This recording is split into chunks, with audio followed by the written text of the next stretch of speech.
ఉన్నదో లేదో, ఈ మమతలప్పుడేమవుతాయో, మరు జన్మ ఉన్నదో లేదో, ఈ మమతలప్పుడేమవుతాయో.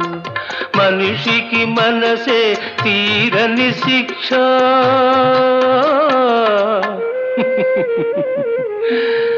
దేవుడిలా తీర్చుకున్నాడు కక్ష. మనసు గతింతే, మనిషి బ్రతుకింతే, మనసున్న మనిషికి సుఖము లేదంతే. మనసు గతింతే.